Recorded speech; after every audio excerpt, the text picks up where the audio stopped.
Assalamualaikum warahmatullahi wabarakatuh. My name is Diki Saputra, class TB1, semester 6, name 1911-630. Oke, baiklah, saya akan menjelaskan dan apa isi dari proposal saya. Oke, di sini proposal saya berjudul tentang meningkatkan kemampuan penguasaan kata siswa SMP 3 Banawa Selatan melalui games. Oke, langsung saja. Oke, adapun tujuan dari penelitian ini adalah untuk mengetahui kosakata siswa. Penelitian ini menemukan bahwa siswa miskin kosakata. Siswa SMP 3 Banawa Selatan memiliki kemampuan kosakata yang rendah.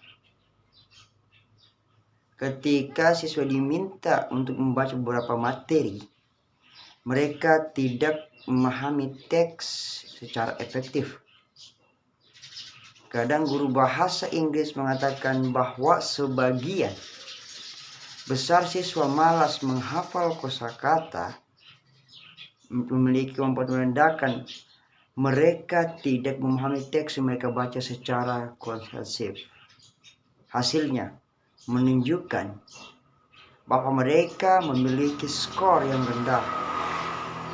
Alhasil, waktu belajar ini untuk meningkatkan kosakata siswa menggunakan games dengan permainan siswa dapat mengembangkan kosakata menjadi lebih baik. Sehingga menggunakan metode permainan dapat membantu penguasaan kosakata lebih mudah dipahami. Oke, lanjut. Next material. Oke, ini background. Terbelakangnya ya, saya bahas sedikit latar belakangnya. Oke, bab 1 itu perkenalannya, latar belakangnya. Latar belakang penelitian ini adalah belajar bahasa Inggris sangat penting karena bahasa ini bisa menjadi bahasa internasional yang digunakan oleh sebagian besar komunitas di dunia.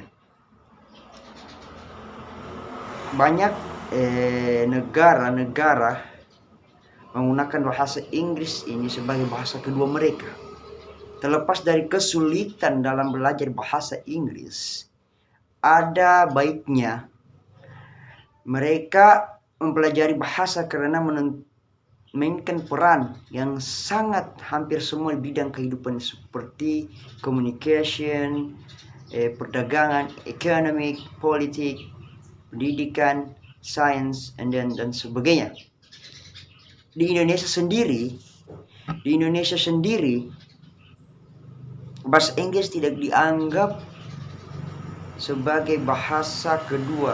Akan tetapi bahasa Inggris adalah bahasa yang juga disebut bahasa target yang harus diajarkan mengajar dan sekolah di dalam kurikulum yang ada di Indonesia ini. Oleh karena itu, siswa diharapkan dapat meningkatkan kemampuan dalam berbahasa Inggris mereka. Meningkatkan kemampuan siswa dalam menguasai bahasa Inggris.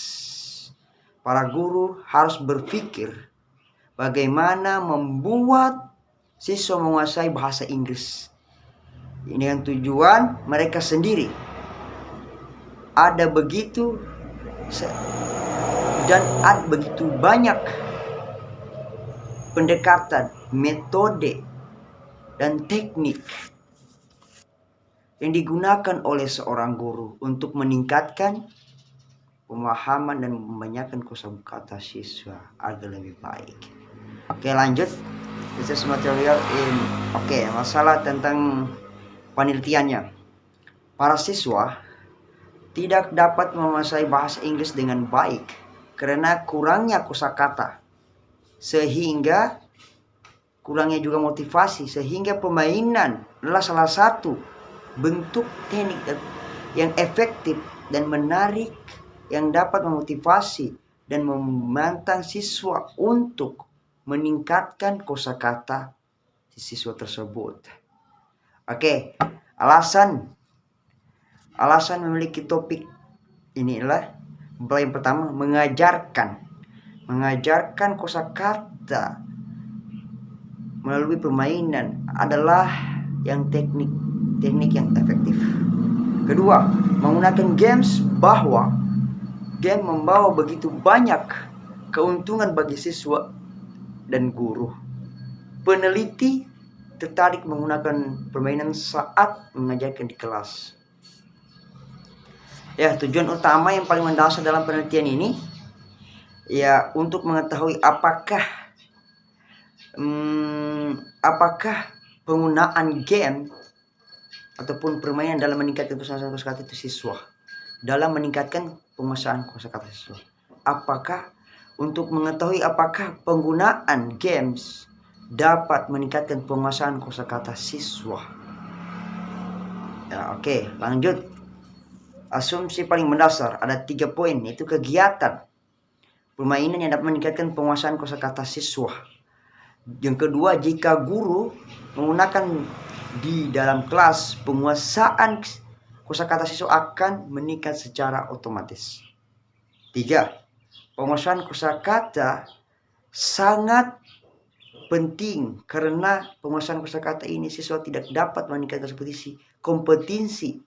kompetensi bahasa Inggrisnya dalam mendengarkan, bercerita, menulis, dan membaca. Speaking, listening, writing, and reading ataupun writing. Oke, langsung saja.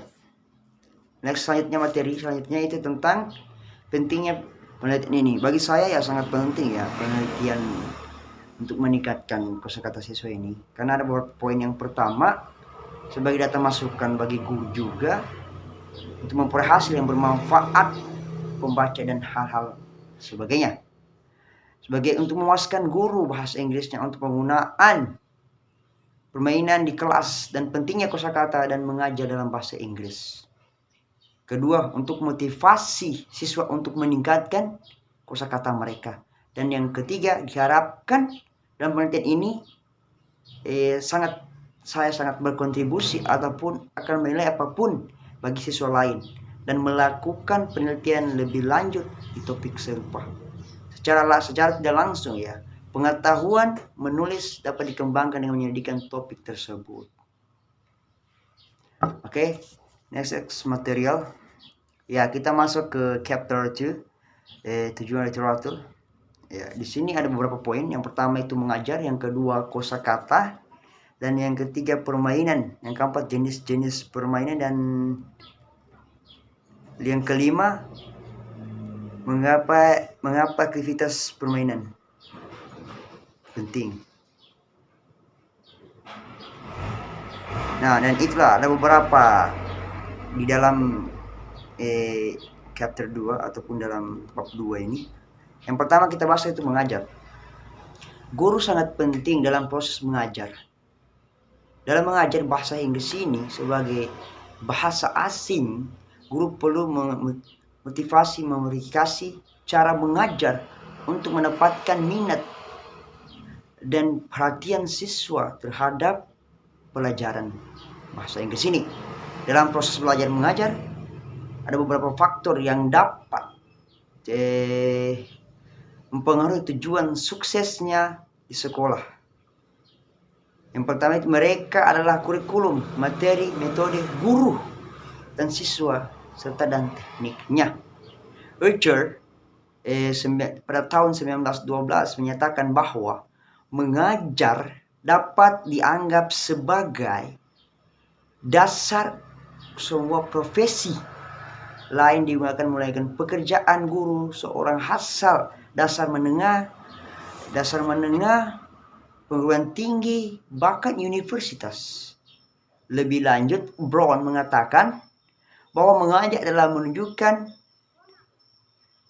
atau membantu seorang bagaimana melakukan sesuatu, diberi instruksi, bimbingan dalam mempelajari sesuatu, memberikan pengetahuan, menyebabkan mengetahui dan memahami, mengajar dan membangun metafilitas pembelajaran, menginginkan peserta didik itu belajar menetapkan kondisi untuk belajar. Nah, jadi itulah poin pertama kita sebagai pengajar. Yang kedua, poin kedua itu kosakata. Ya, dimana kita tahu bersama ya, kosakata ini sangat penting bagi ya seseorang yang ingin belajar bahasa Inggris. Bahkan saya sebagai guru sendiri, sebagai peneliti sendiri, ya kalau mengajar itu kosakata itu harus lebih banyak ya, apalagi siswa. Ya, kosakata merupakan salah satu aspek penting dalam pembelajaran bahasa asing. Tanpa jumlah kosakata yang profesional ataupun yang banyak, siapapun untuk mendapatkan masalah dalam berbicara. Pengajaran yang dilakukan, menulisnya tanpa sedikit pun keraguan. Penulis mengatakan bahwa problem atau perolehan kosakata untuk membantu dalam memperoleh kosakata yang baik, memahami dan meningkatkan proses transfer pengetahuan untuk kehidupan yang lebih baik. Tak terbentukkan peluang untuk maju dan sukses di segala jenis bidang seperti komputer, teknologi, ekonomi, politik, pariwisata, dan pendidikan, meningkatkan ukuran dan aplikasi kosakata. Oke, itu tadi penjelasan tentang kosakata. Jadi yang poin ketiga dan selanjutnya yaitu permainan. Ya, kenapa saya sebagai peneliti ataupun sebagai pengajar sangat penting dalam menggunakan metode permainan ini untuk memajukan pendidikan yang ada di negara kita ataupun di daerah, lebih utamanya di desa kita atau di sekolah kita yang kita teliti itu. Saya lebih ambil ke games, karena di mana games ini saya merasa lebih mudah untuk menggapai, untuk meningkatkan kosakata seorang siswa. Karena saja permainan ini juga dapat membantu guru untuk menciptakan konteks di mana bahasa tersebut berguna dan bermakna. Peserta didik ingin mengambil berbagian untuk melakukannya harus memahami apa yang orang lain katakan dan tuliskan. Dan mereka harus berbicara dan menulis untuk mengekspresikan sudut pandang mereka sendiri. Untuk memberikan informasi. Jadi itulah permainan.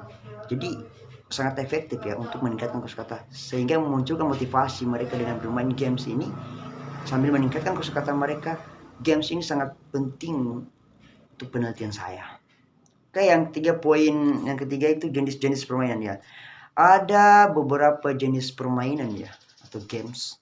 Yang pertama itu game hangman. Yang kedua games menembak, dan ketiga games permainan fokus kata, dan yang keempat itu ada pemburuan harta karun, dan yang kelima menghafal itu. Oke, langsung saja. Yang pertama games hangman. Hangman games adalah game yang dimainkan siswa secara berkelompok. Sebelum memulai permainan, guru menjelaskan cara bermain games tersebut. Siswa harus menghafal kosakata tentang segala hal, misalnya tentang hewan. Siswa mampu menghafal nama-nama hewan. Setelah itu guru membagi siswa menjadi 2 kelompok. Siswa menebak kata dengan apakah itu i, u, dan lain-lain sebagainya. Dan jika kata mereka duga salah, guru membuat di papan tulis gambar dengan digantung orang. Guru membuat di papan tulis gambar yang digantung orang. Oke, itu game hangman. Yang kedua B itu memainkan menebak. Ini sangat bagus ya untuk mendengar kata menebak, game menebak. Ya, permainan menebak bisa menjadi cara yang tidak meyakinkan untuk mengembangkan atau memperkuat sejumlah konsep. Guess what I am atau guess who I am. Misalnya, dapat digunakan untuk mengajar tentang hewan, profesi, atau orang-orang kelompok usia berbeda, baik anak-anak, remaja, dewasa, muda, parubaya, dan orang tua. Guess what I am dapat digunakan untuk mengajarkan Penguatan dalam bahasa target kegiatan seperti mandi, menyelesaikan, mengerjakan pekerjaan rumah, dan sebagainya. Berbagai sumber untuk ide permainan disebutkan, tetapi guru diingatkan untuk bahwa selalu untuk sumber terbaik dalam siswa itu sendiri. Nah, inilah salah satu game menebak. Ya, yaitu C, bagian C ya. Ya, permainan fokus kata. Ya, dalam game tersebut, game yang menggunakan kata untuk melihat berapa yang lain yang dapat mereka buat darinya. Misalnya, kata-kata berikut yang dapat dibuat dengan kata guru: telinga, dia, mengajar, menjangkau, bersorak, masing-masing mendengar, di sini, melengkung, temakan, dan sebagai benteng. Nah, itulah game fokus kata. Yang namanya itu D, yaitu tentang pemburuan harta karun. Ya, pemburuan harta karun adalah sebuah permainan favorit kalangan para bahasa kedua yang memungkinkan mereka untuk bekerja secara kooperatif dalam upaya kelompok untuk menemukan barang-barang yang dibutuhkan. Langkah-langkah berikut ini, yang pertama itu bagian anggota kelas di dalam kelompok-kelompok yang terdiri dari 3 hingga 6 anggota. Yang kedua, berikan daftar harta karun titik masing-masing kelompok. Yang ketiga, bacalah hal-hal yang keras untuk anak-anak, untuk siswa kurang mahir, memastikan mereka memahami kosakata. Dan yang keempat, batas waktu harus diberikan. Dan yang kelima, katakan go untuk menunjukkan kapan grup dapat melalui pencarian mereka. Yang keenam, pada akhir batas waktu atau ketika kelompok pertama kembali, semua orang berkumpul memastikan setiap item memberikan poin. Disarankan 5 poin. Disarankan 5 poin. Untuk setiap poin, itemnya dapat diselesaikan, diambil untuk yang belum selesai. Kayak ataupun poin yang ke-5 ya, yaitu tentang mengapa aktivitas permainan. Ya, oke, ada beberapa hal-hal yang kegiatan dalam proses pembelajaran mengajar permainan yang penting dalam mengajar bahasa Inggris sebagai bahasa asing. Menurut Andrew Wyke, David Berger, dan Michael Barbic, dalam buku mereka Games for Language Learning, Cambridge University Press, 1984, pembelajaran bahasa dalam keras, upaya diperlukan setiap saat harus dipertahankan dalam jangka waktu yang lama. Permainan membantu dan mendorong banyak pelajar untuk mempertahankan minat dan pekerjaan mereka. Kebutuhan akan bermakna dalam pembelajaran bahasa yang telah diterima selama beberapa tahun. Interpretasi yang berguna untuk tentang kebermaknaan adalah bahwa peserta didik menggapai konten dengan cara yang pasti. Dengan cara yang pasti, yang menurut saya yang tepat, konten yang tepat, sehingga dalam aktivitas permainan itu berjalan dengan baik. Oke, next. Ya, bab ketiga, yaitu tentang metodologi penelitian. Di sini ada poin A. Yang pertama itu desain penelitian, kedua variable research, dan yang ketiga C itu populasi and sample, dan yang keempat penggunaan data, yang kelima atau yang instrumen data analisis. Itulah ada beberapa poin dalam bab ketiga metode penelitian. Yang pertama itu desain penelitian ya.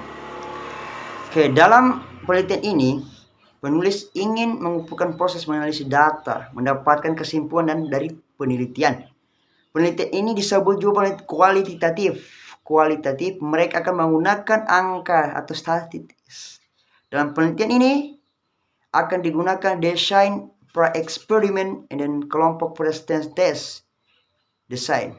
Presence test adalah tes yang diberikan kepada siswa sebelum pemetaan pos diberikan kepada siswa setelah perawatan untuk mengetahui partisipasi siswa.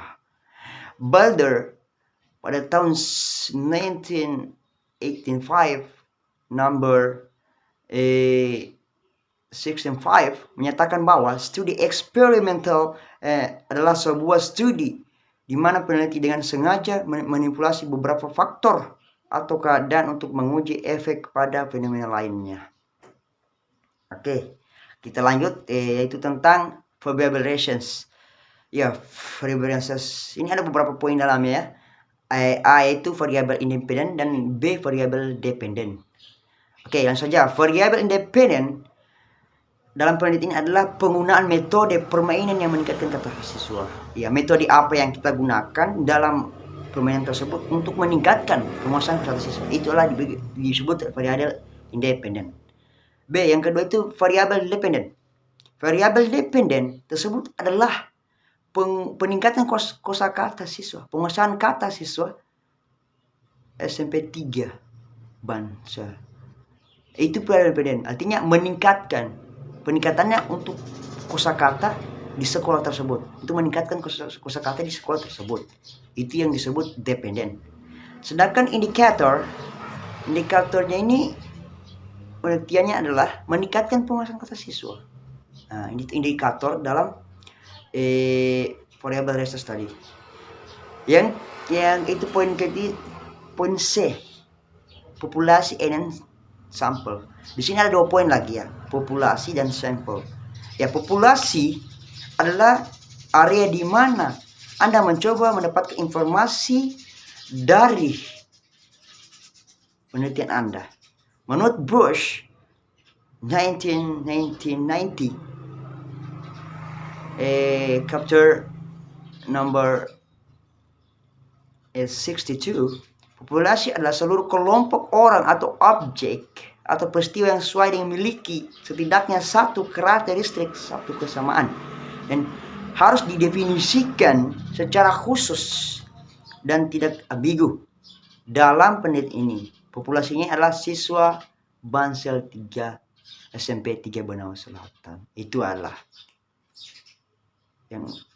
adalah populasi yang berada di sekolah tersebut, siswa yang berada di sekolah SMP 3 Bansel Banawa Selatan tersebut. Itu adalah populasi yang harus kita teliti sehingga akan mendapatkan hasil nanti.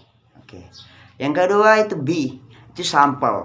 Ya, sampel adalah sebagian dari populasi Anda yang benar akan mensurvei. Ya, itu adalah sampel. Menurut Messick, Milan, and then Schwarber Search 1984 number 32 mengatakan bahwa sampel adalah sekelompok subjek yang dipilih dari populasi sampel penelitian ini adalah siswa kelas 2 di SMP 3 Bansel. Mereka terdiri dari 21 siswa. Berarti hanya beberapa kelas saja yang diambil di sampel sebagai pengujian penelitian. Di daerah SMP 3 Bansel itu hanya beberapa kelas ataupun hanya satu, yaitu kelas 2 di daerah sekolah tersebut. Dari beberapa kelas hanya ada satu, yaitu kelas 2 yaitu kelas 8 ya, kelas 8 3 Bansel yang diambil sebagai sampel untuk populasi, sampel untuk penelitian. Oke, yang selanjutnya tentang itu di pengumpulan data. Penulis memberikan siswa prates dan pasca tes yang digunakan untuk menguji kedua kelompok. Prates dan pasca post tes ini adalah bentuk yang isinya tetapi tujuannya berbeda.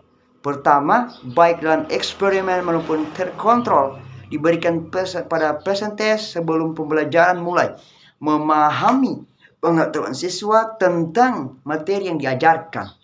Kedua, baik kelas eksperimen dan kelas kontrol diberi materi yang sama, akan tetapi dan teknik populasi yang berbeda. Kelas eksperimen diberi teknik permainan dan kelas kontrol yang diberikan permainan juga. Langkah terakhir dalam percobaan adalah memberikan post test kepada dua kelas A dan kelas B. Pemberian pasca tes setelah pembelajaran selesai untuk mengetahui siswa yang diajar mengajar. Oke, itu dari tadi pengumpulan data. Oke, lanjut tentang instrumen. Ya, instrumen ini adalah data yang dikumpulkan melalui tes. Tes akan dapat dibentuk tes tertulis, yang tes objektif dan esai. Ada prates dan pasca tes. Tes disusun sesuai dengan materi yang diberikan. Itulah tadi instrumen. Nah, dan sekarang yang terakhir yaitu analisis data. Ya, dalam analisis data ini kita memperoleh penulis menggunakan rumus skor rata-rata menurut Hart and Fardy menyatakan bahwa skor rata-rata sama dengan skor sampel N sama dengan jumlah siswa. Data yang disajikan dalam distribusi frekuensi, skor rata-rata X dan deviasi standar seluruh tes yang disajikan pada poligram frekuensi. Oke. Jadi itulah tadi pemaparan materi proposal saya. Mungkin ada beberapa yang mungkin saya belum pahami dan sebagainya. Mungkin ada kesalahan kata yang ataupun yang kurang dalam proposal saya. Saya mohon maaf yang sebesar-besarnya. Mungkin sekian yang dapat saya sampaikan. Wabillahi taufiq wal hidayah. Wassalamualaikum warahmatullahi wabarakatuh.